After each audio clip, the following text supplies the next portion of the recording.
এই মায়ের কোল খালি করার রাজনীতি বাংলার মানুষ আর দেখতে চায় না। বাংলাদেশের টাকা বিদেশে পাচার করবে, বিদেশে বেগমপাড়া তৈরি করবে, এটার বাংলার জনগণ ছাত্র জনতা দেখতে চায় না। এর পরিবর্তন আমাদেরকেই করতে হবে। এই পরিবর্তনের জন্যই যদি আবার প্রয়োজন হয় আমরা আবার রক্ত দেব, আমরা জীবন দেব, তারপরে দেশকে সুন্দর দেশ করার জন্য রাজপথে থাকবো। থাকার জন্য কে কে রাজি আছো? নারায়ে তাকবীর, আল্লাহু আকবার স্লোগান তুলতে হবে। ইসলামী আন্দোলন বাংলাদেশ যুব আন্দোলন কনভেনশন থেকে আমরা ঘোষণা করছি, আমরা পিয়ার সিস্টেমে ওই নিম্নকক্ষ বলেন উচ্চ কক্ষ বলেন সব সেক্টরেই পিয়ার সিস্টেমে নির্বাচন হতে হবে। প্রত্যেকটা ভোটারের তাদের ভোটের অধিকার বাস্তবায়িত হবে। বাংলাদেশের জাতীয় সরকার হবে, নারে আমাদের আন্দোলন করার প্রয়োজন হলে আন্দোলন করব, সংগ্রাম করব, পিয়ার সিস্টেমে নির্বাচন বাস্তবায়ন করে ছাড়বো ইনশাআল্লাহ। ইসলামী আন্দোলন বাংলাদেশের সহযোগী একটা সংগঠন ইসলামী যুব আন্দোলন আজকে ঐতিহাসিক সরোয়ার্দী উদ্যানে আজকের যে যুবকরা যে সম্মেলন আমাদেরকে উপহার দিয়েছে, আমি বলবো ঐতিহাসিক ময়দানে ঐতিহাসিক যুব কনভেনশন। লক্ষাধিক যুবক উপস্থিত হয়েছে আমি যেটা অনুমান করেছি এবং যতটুকু তথ্য আমার কাছে আছে। আমি তোমাদেরকে ধন্যবাদ জানাই, কারণ আমরা যে আশা চিন্তা আকাঙ্ক্ষা নিয়ে আমরা যে মাঠে ময়দানে কাজ করছি তার আজকে আমাদের আশার অনেকটা বাস্তবতা তোমাদের কনভেনশনের মাধ্যমে তোমরা আজকে আমাদেরকে দেখিয়েছ। শুকরিয়া আদায় করি, আল্লাহ রাব্বুল আলামিন তোমাদেরকে জাযায়ে খায়ের আল্লাহ দান করুক।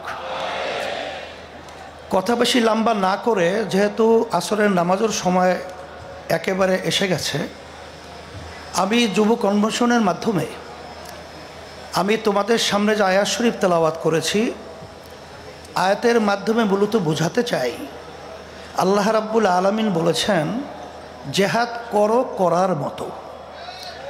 আজকে তোমরা জানো বাংলাদেশ সহ তামাম দুনিয়ার মধ্যে যে নীতি আদর্শ বাস্তবায়নের চেষ্টা চলছে, সেই নীতি আদর্শের মাধ্যমে মূলত দুনিয়াতে শান্তি ব্যক্তি পর্যায় থেকে শুরু করে সমাজ রাষ্ট্র কখনো দেখে নাই, কোনো দিন পায় নাই, পাবে না। একমাত্র একটা নীতি আদর্শ, যেই নীতি আদর্শের নাম হলো ইসলাম। আজকে ইতিহাস পড়লে আমরা দেখব ইসলাম নীতি আদর্শের মাধ্যমেই শান্তির গ্রান্টি দুনিয়াতে, আখেরাতে মুক্তি। তার বাস্তবতা আপনারা দেখেছেন। আমাদের দাদু যে কথা বলেছেন, এই হিন্দু ঐক্যজোটের সভাপতি, তিনি ইসলামী আন্দোলনের ব্যাপারে বলেছেন যে আমরা দেখেছি সেই ৭১ থেকে শুরু করে ইসলামী নীতি আদর্শ যারা আমরা লালন করি, আমাদের কি চরিত্র, আমাদের কি আদর্শ, আমাদের কি কার্যক্রম। যেহেতু সে বলেছে, নতুনভাবে আমার আলোচনাকারে বোঝার কোনো প্রয়োজন হয় না। এখন কথা হলো এতটুকুই যে সামনে আমাদের জাতীয় নির্বাচন আসবে। এই নির্বাচনের মধ্যে সবচেয়ে এই নীতি আদর্শ বাস্তবায়নের জন্য উল্লেখযোগ্য ভূমিকা পালন করতে হবে যুবকদের। কারণ আল্লাহ রাসূল সাল্লাল্লাহু আলাইহি ওয়াসাল্লাম যুবকদের ব্যাপারে দোয়া করেছেন যে যুবকরা ইসলামের সহযোগিতা করেছে, তার বাস্তবতাও তোমরা বাস্তবে মাঠে দেখিয়ে আমাদেরকে সেই কথা আল্লাহর হাবিবের বাস্তবায়ন দেখাবা। কি এটাকে আমরা আশা করতে পারি? আলহামদুলিল্লাহ। তাহলে কি করতে হবে? তোমরা তো জানো, তোমাদের সভাপতি তিনি বলেছেন যে আমাদের কেন্দ্র পর্যায় পর্যন্ত আমাদের শক্তি বাড়াতে হবে। তাই শক্তি বাড়াতে হলে আব্বাজান রহমাতুল্লাহি আলাইহি তার যে ঘোষণা ছিলেন ঐতিহাসিক, যে মাসে কমপক্ষে 4 জনকে তোমরা দাওয়াত দিবা ইসলামের পক্ষে নিয়ে আসার জন্যে। সেখানে সেন্টার ভিত্তিক প্রত্যেকে যদি আমরা মাসে 4 জনকে আমরা সেই সেন্টার ভিত্তিক দাওয়াতের মাধ্যমে ইসলামের পক্ষে তৈরি করতে পারি, আমার মন বলছে সেদিন বেশি দেরি নয় যেই বাংলাদেশের মধ্যে রাষ্ট্রীয় পর্যায়ে ইসলামী নীতি আদর্শ আল্লাহর রহমতে বাস্তবায়ন হবে। এই কাজটাকে আমরা করতে রাজি আছি। আল্লাহ আপনি কবুল করে নেন। সাথে সাথে আমি বিশেষ করে 53 বছর স্বাধীনতায় যারা দেশ পরিচালনা করেছে তাদের নতুন কিছু বলার মতো, বাংলাদেশের মানুষকে নতুনভাবে কিছু উপহার দেওয়ার মতো নতুন কোনো কথা তাদের মধ্যে নাই, আর দিতেও পারবে না। কারণ আমরা সেটা দেখে ফেলেছি।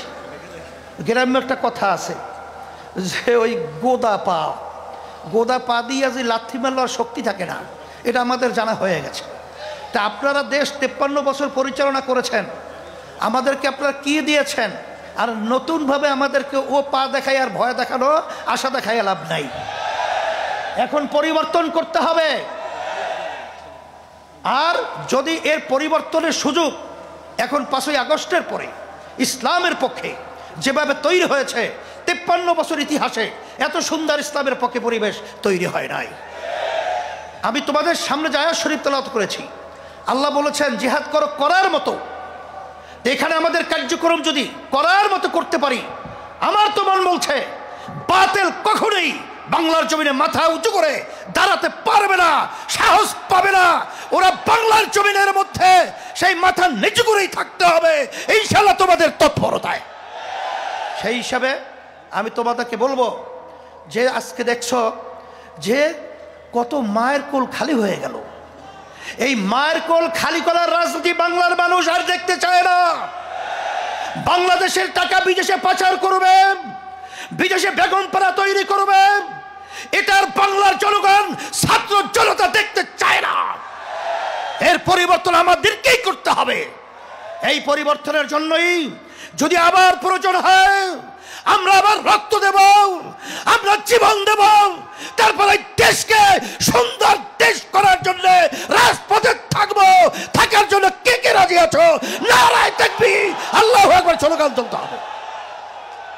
সাথে সাথে আমি বিশেষ করে অন্তর্বর্তীকালীন সরকারকে বলবো, আমাদের যুগ্ম মহাসচিব গাজী আতাউর রহমান সহ বিভিন্ন দায়িত্বশীলরা বলেছেন যে আপনারা কোনো জনগণের ভোটে নির্বাচিত সরকার নয়, আপনার হলো গণ অভ্যুত্থান, ছাত্র জনতা হাজারো হাজারো মায়ের কোল খালির করার বিনিময় আপনারা ক্ষমতায় এসেছেন। কিন্তু আপনাদের কার্যক্রমগুলো আমরা অনেকাংশে প্রশ্নবিদ্ধ। এটা আমাদের দুঃখ হয়। আপনাদের দুর্বলতা কোথায়? কে কি বলবে তা জানি না। যারা নাকি নির্বাচনের জন্য অস্থির হয়ে গেছে, পিআর নির্বাচন পছন্দ করছেন না, আমি বলবো এখন বাংলাদেশের মানুষ সজাগ হয়ে গেছে। আপনারা জরিপ করে দেখেন। আপনারা তো মনে করেন আপনারা অনেক তালগাছ হয়েছেন, আসলে আপনাদের মায়ের পায়ের নিচে মাটি নেই, মাটি কিন্তু সরে গেছে। এখন এই বাংলাদেশের মধ্যে আর এই চাঁদাবাজদেরকে, এই যারা নাকি জায়গা দখলকারীদেরকে, খুনিদেরকে, গুমিদেরকে বাংলাদেশের মানুষ দেখতে চায় না। পরিবর্তন করতে হবে। সুন্দর পরিবেশ তৈরির জন্য আমাদেরকে কাজ করতে হবে। এই জন্যে আমি বিশেষ করে বলবো, যারা নাকি হাজার হাজার মায়ের কোল খালি করেছে তাদেরকে আবার নির্বাচনের জন্য আহ্বান করছেন। আপনারা কি ইঙ্গিত দিচ্ছেন? এখনো মায়ের কান্না বন্ধ হয় নাই, এখনো মুখদের পানি পানি সেই শব্দ আমাদের কান থেকে এখনো সরে নাই। আবু সাঈদের হাত প্রসারিত গুলিবিদ্ধ, বুক নিয়ে মাটিতে লুটিয়ে পড়েছে, এখন আমাদের নজর থেকে এখনো সেই স্মৃতি যায় নাই। আর আপনারা তাদেরকে নির্বাচনে আহ্বান করবেন, আবার নির্বাচনে তাদেরকে নিয়ে এসে আপনারা ক্ষমতা দখল করবেন। এ ধোঁকাবাজি বাংলাদেশের জনগণ বুঝে গেছে। তাইলে আমরা বলবো, যারা নাকি বিভিন্ন সময় লক্ষ্য করেছি যে আপনারা সাধারণ ক্ষমা ঘোষণা করেন, আবার কেউ তাদেরকে নির্বাচনে আহ্বান করে, এইসব ধোঁকাবাজি বাংলাদেশের জনগণ এখন বুঝে ফেলেছে। আপনাদের অবস্থান পরিষ্কার করতে হবে। আপনারা এই স্লোগানের মাধ্যমে কাদেরকে খুশি করতে চান এটা কিন্তু বাংলাদেশের মানুষ বোঝে। আর এই পাশের আমাদের যে রাষ্ট্র রয়েছে, নিয়ম ছিল বন্ধুত্ব সুলভ আচরণ আমাদের সাথে করবে, কিন্তু তাদের আচরণে আমরা বন্ধুত্ব পাই নাই। তাদের দোষদেরকে খুশি করবেন, এবং তাদেরকে নিয়ে আপনারা ক্ষমতায় যাবেন না, এটা কখনোই হবে না, আর হতে দেওয়া যাবে না। আর পিআর সিস্টেমের মাধ্যমেই বাংলাদেশে জাতীয় সরকার গঠন হবে। আপনারা কেন চাচ্ছেন না? আপনাদের ভয় কোথায়? আবার আপনারা এই নির্বাচন পদ্ধতির মাধ্যমে এককভাবে ক্ষমতায় গিয়ে আবার আপনারা বিভিন্ন ধরনের আমাদের উপরে সেই স্টিম রুলার জুলুমের এটা চাপিয়ে দেবেন, এটা হবে না।